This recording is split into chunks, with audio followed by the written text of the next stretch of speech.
Do you think you'll ever compete in an MMA fight? I don't know.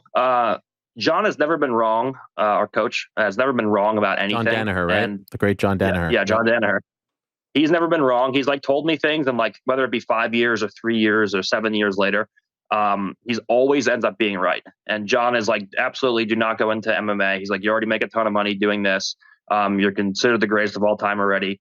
And jiu-jitsu is about to become mainstream, and once it becomes mainstream, everyone's going to get paid more, and jiu-jitsu is going to be like a real sport, and you're the forefront of that. And if you move to MMA now, that could be lost.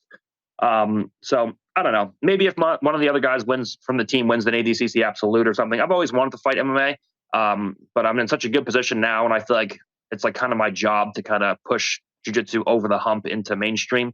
So I'm not totally ruling it out, but I'm pretty comfortable just grappling right now. Have you ever been close? Anyone really present you with a great offer and you were close to taking it? So I was actually gonna start fighting in 2019. I was actually getting ready. I was sparring. I was actually getting ready. I went to a Bellator event, and I was talking to some guys from Bellator. I was talking to one about fighting MMA.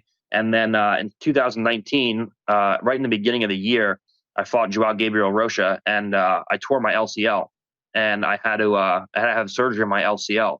So the second I came back from LCL surgery, the focus wasn't MMA anymore. It was I was hopping into camp for ADCC because we had 2019 ADCC at the end of the year.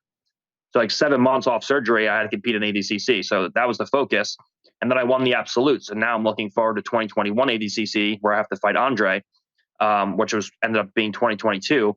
And I just kept getting like roped back into jiu-jitsu. Like, oh, there's something more I have to do in jiu-jitsu before I can leave. And now I'm at a point where, I don't have to leave. I make, more money than most UFC champions. And, there's no reason for me to get punched in the head every day and go to and have to fight.